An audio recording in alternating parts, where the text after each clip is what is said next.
La filosofía es aburrida porque no te la han sabido explicar. Hoy, Hegel y el espíritu absoluto.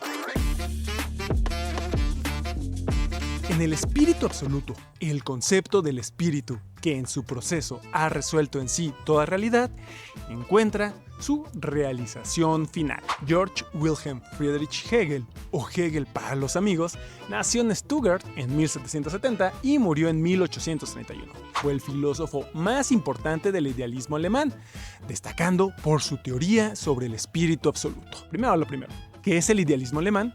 Es una corriente filosófica que surgió a finales del siglo XVIII y principios del siglo XIX, y sostiene que la realidad es, en gran medida, una construcción de la mente. Según esta corriente, el conocimiento es una síntesis entre nuestras ideas y el mundo exterior. Esta filosofía parte de conceptos introducidos por Kant como el noúmeno, la cosa en sí, que existe independientemente de nuestra percepción, y el fenómeno, lo que podemos conocer de esa cosa en sí. Los principales autores de esta corriente fueron Fichte, Schelling y, por supuesto, Hegel. Para entender la obra de Hegel es esencial verla como una teoría totalizante. Es decir, Hegel intentó abarcar todos los aspectos de la realidad y del pensamiento humano. Con esto en mente, pasemos a su idea del espíritu absoluto. Que quede bien claro que no debemos pensar en el espíritu desde una noción teológica, como ese puente con lo divino, sino más bien desde una perspectiva ontológica, es decir, como una fuerza vital que mueve lo fenoménico o lo que percibimos de la naturaleza. En Hegel, el espíritu se manifiesta como una fuerza activa, que se exterioriza y se objetiviza. Esta fuerza activa, en su proceso de exteriorización, crea la cultura. Pero esto no es todo. Para entender el espíritu absoluto, debemos considerar la noción de la dialéctica en Hegel. Resumiendo, la dialéctica es el proceso de tesis, antítesis y síntesis, un enfrentamiento de un argumento contra su contrario, resultando en una conclusión superadora de ambos.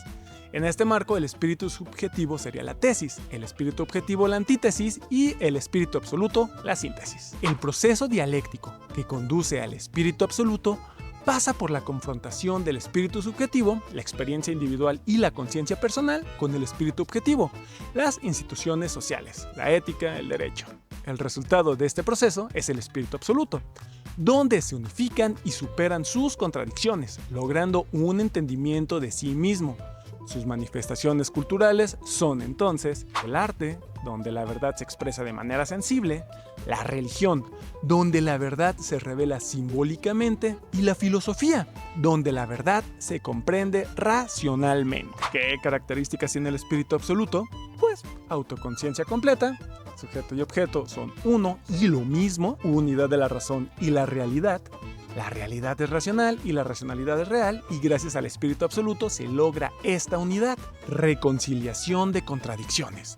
Todas las contradicciones del proceso histórico se reconcilian en el espíritu absoluto. Podemos decir que gracias al espíritu absoluto, todo forma parte de una misma totalidad. En conclusión, el espíritu absoluto no es un estado estático, sino un proceso dinámico y por lo tanto histórico.